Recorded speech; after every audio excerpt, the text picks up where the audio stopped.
Добро пожаловать на мастер-класс кулинарной книги. Однажды я пришла к окончательному выводу, что для хранения своих кулинарных рецептов уже не найду подходящих блокнотов или тетрадей.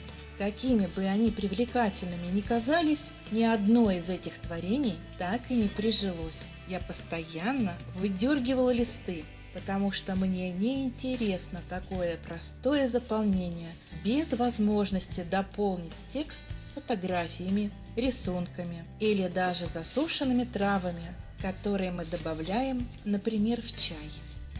Я решила сделать кулинарную книгу сама, выбрав вот такой набор бумаги приятных пастельных оттенков с элементами для вырезания и другими украшениями.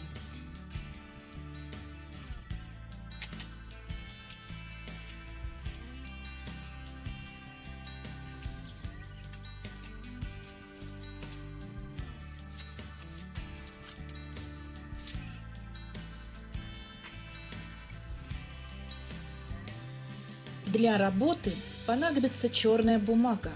Она соединит страницы из пивного картона. Но так как пивной картон достаточно хрупкий и его углы со временем заламываются, я обработаю края черной акриловой краской.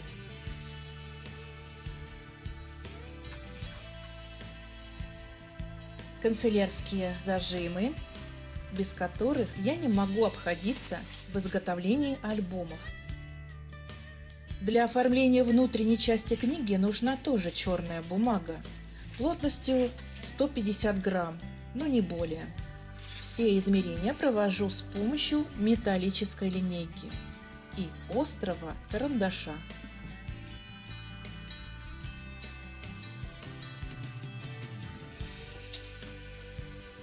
Размер картона для страниц 20 на 20.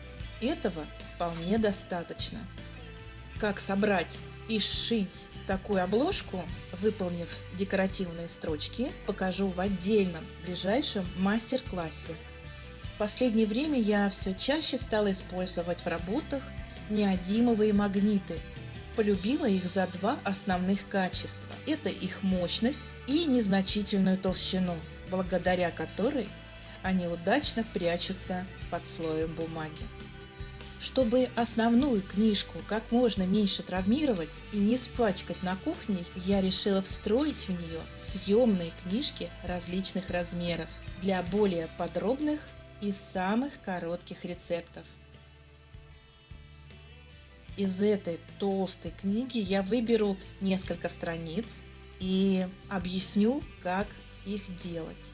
А вы уже потом для себя решите, какой толщины будет ваша книга, и можете добавить дополнительные страницы. Для обложки я покупаю ткань для пэтчворка. Она достаточно плотная, с качественным четким принтом и к тому же малоосыпаемая по краям. Заготовку для альбома я сделала заранее. Ссылку на мастер-класс я оставлю под видео. Сейчас обработаю края акриловой краской, но сперва с помощью скотча освобожу поверхность от пыли.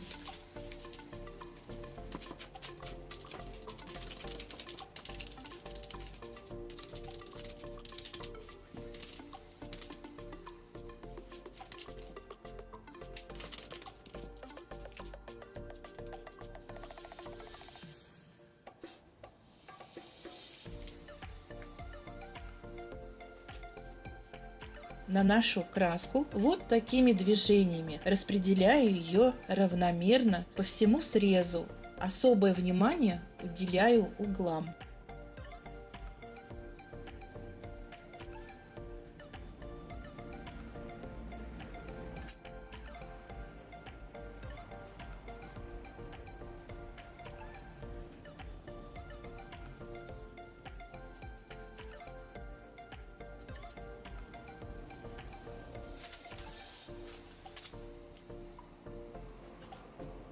Чтобы страницы не слипались, устанавливаю канцелярские зажимы.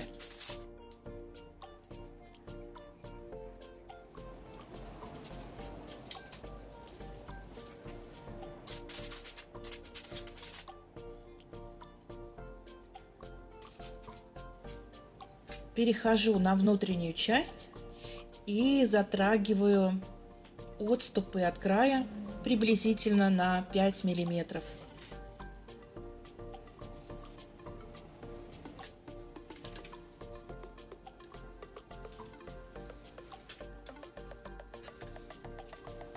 Между зажимами и картоном должен быть зазор. Вот посмотрите, как это выглядит. Оставляю все это на просушку приблизительно на сутки. Непрокрашенные места, белые точки, там царапинки всякие, можно убрать с помощью черного маркера. Размер картона, напоминаю, 20 на 20, и страницы набора тоже 20 на 20. Нужно обрезать бумагу и сделать ее меньшего размера, чем картон. Лист бумаги получается приблизительно 19 сантиметров 6 миллиметров. На странице хочу расположить вот эту табличку с интересной фразой: «Жизнь как коробка конфет, никогда не знаешь, что от нее ожидать». В скраб-работах неизменно пользуюсь клеем «Момент». Он, конечно, неприятно пахнет, но своим качеством он меня не подводит. Были как-то эксперименты с двусторонним скотчем, клеем, карандашом. Бумага в результате через определенный промежуток времени отслаивалась, желтела, клеящее вещество рассыхалось. В результате работы пришлось просто выбросить.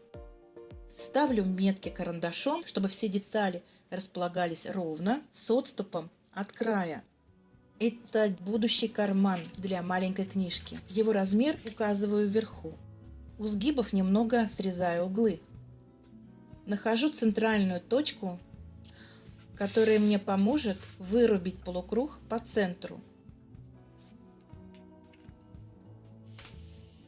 Деталь из декоративной бумаги должна быть немного меньше самого кармана.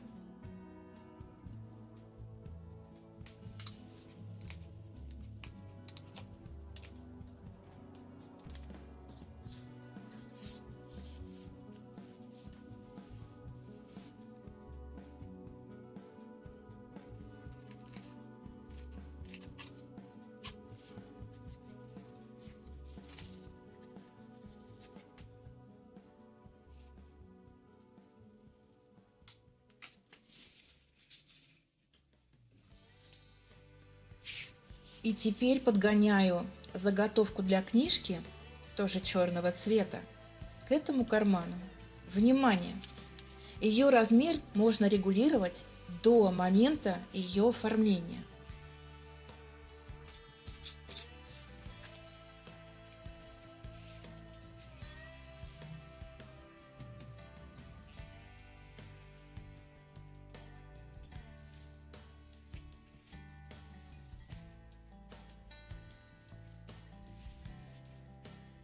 Вот сюда хорошо подойдет картинка с поварихой из какой-то старой кулинарной книги советских времен.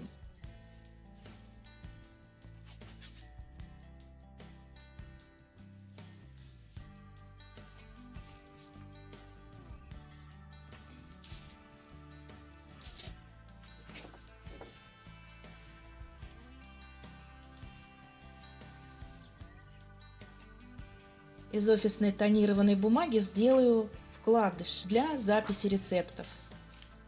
Для красоты и удобства вытаскивания книжки из кармана приклею атласные ленточки, сложенные пополам. Нужно 2 таких деталей.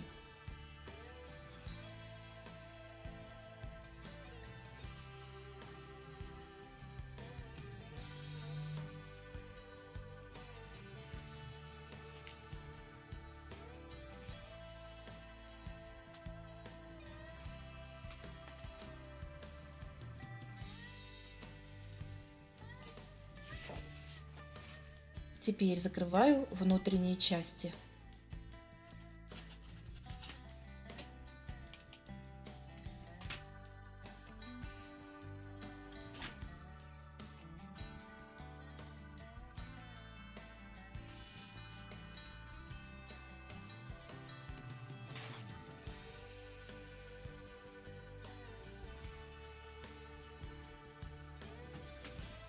и прикладываю офисную бумагу, чтобы определиться с размером ее страниц.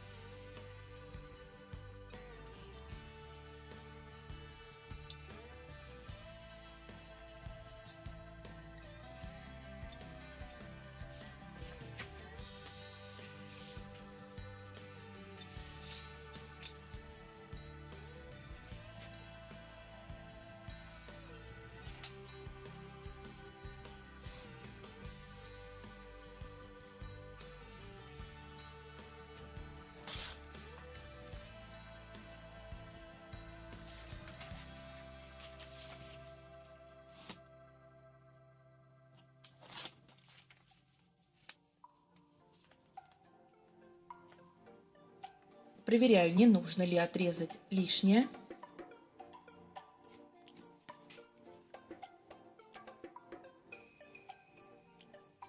Проделываю шилом отверстие и вставляю скобу.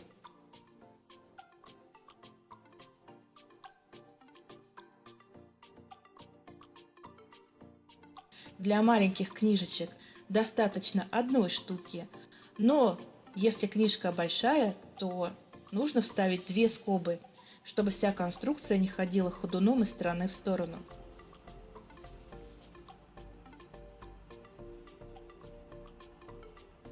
Советую острые углы немножко закруглить. Приступаю к изготовлению конструкции водопад. Размеры каждой детали указываю вверху.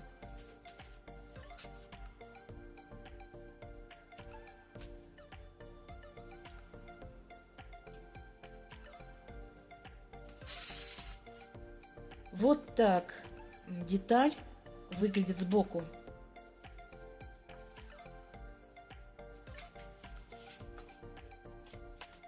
И их нужно 9 штук.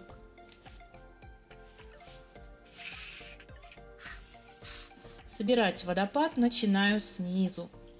Сначала прикладываю углы к меткам, там, где должен быть отступ от края. А клеем смазываю сгиб. Размер сгиба 1 см 2 мм.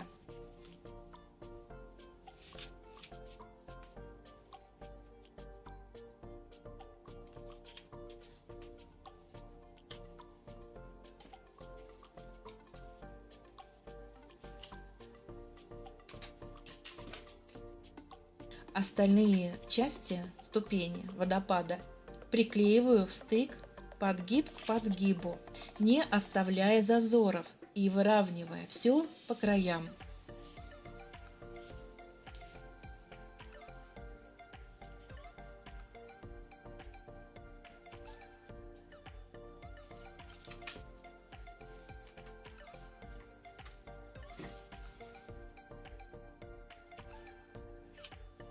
Объединяю все приклеенные части, завершающие ступенью.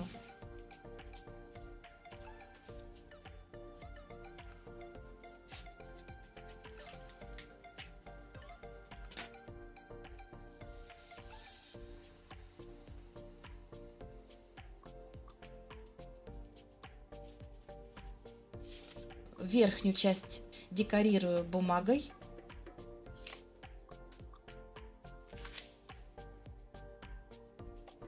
Обе страницы я уже приклеила к заготовке, мне так легче будет работать.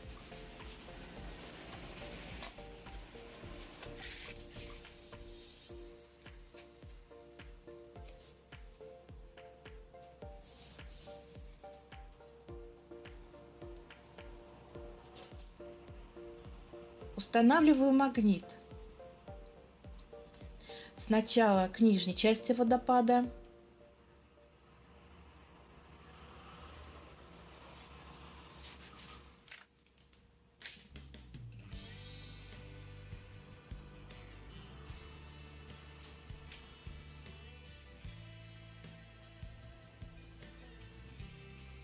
Приклеиваю и закрываю его.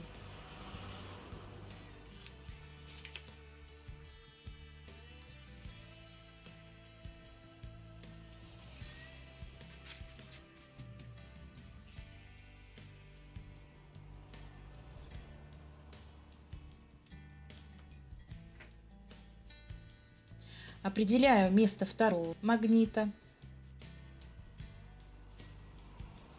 А вот сюда хочу добавить украшение в виде сердца.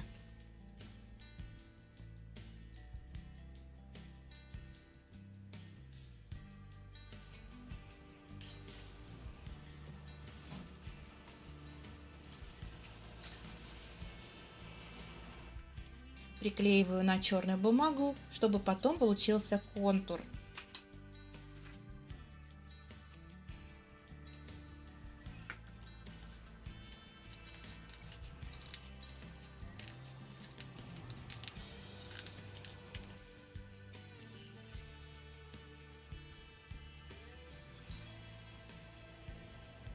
Ставлю отметки карандашом и срезаю контур с верхней части. Я считаю, что там он будет лишним.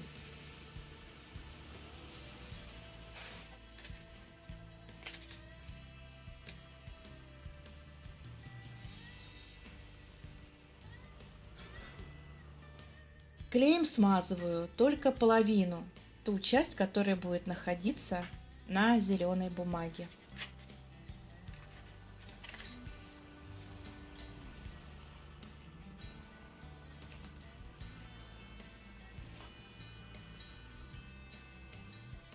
Смотрите, что получается. Теперь нужно поставить отметку для второго магнита с помощью капли клея. Вот так.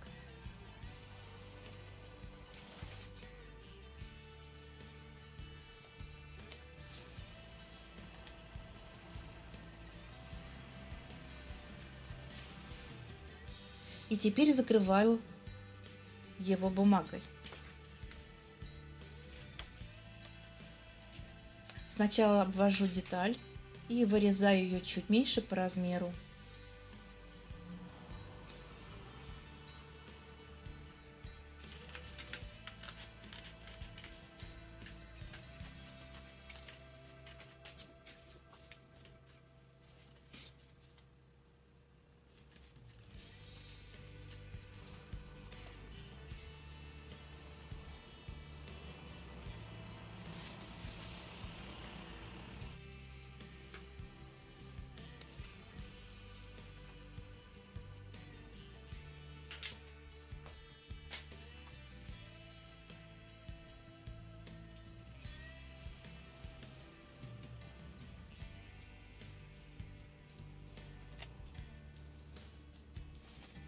Водопад готов, как и вся правая часть.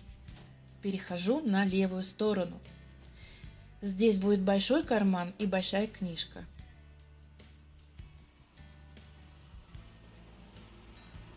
Заготовку для книжки бигую двумя линиями с небольшим отступом друг от друга. Вот так это выглядит, смотрите. Делаю я это для того, чтобы в эту книжку вместился вкладыш с наибольшим количеством страниц. Далее все измерения я провожу точно так же, как и с маленькой книжкой.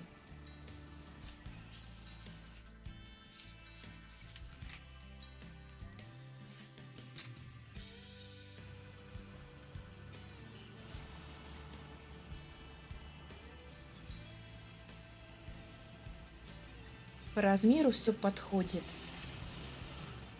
Какой очаровательный все-таки этот горошек.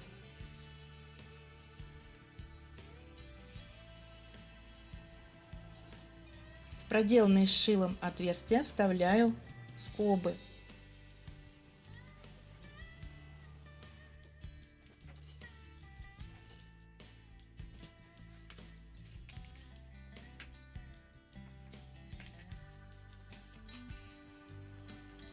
И закрепляю их с обратной стороны.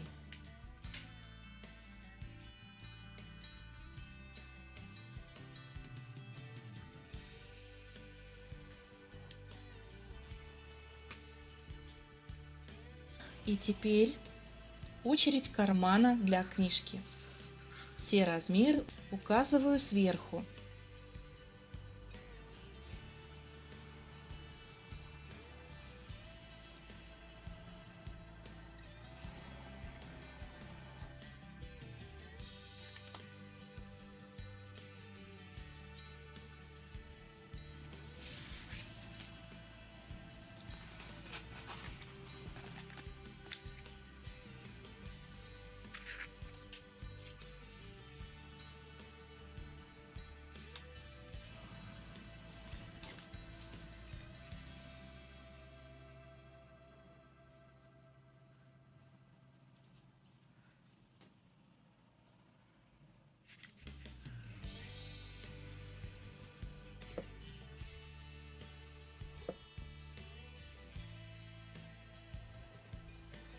Важно приклеивать сгибы, смазывать их клеем до самого края, чтобы книжка потом не цеплялась за них. Вставить ее потом будет очень сложно.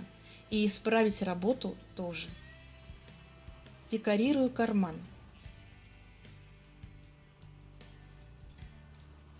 Обратите внимание, что траектория полета бабочки направлена в сторону следующей страницы. И тем самым я показываю проявленный интерес к следующим разворотам.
Все украшения располагаю на выступающей из кармана части книжки.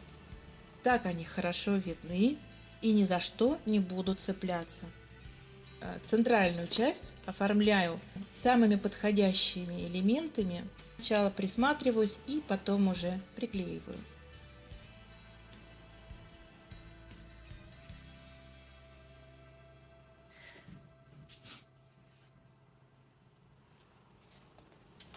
Как заполнить водопад фотографиями, как их правильно разместить, а также как сделать первые записи в книжках, я расскажу в следующем ближайшем мастер-классе.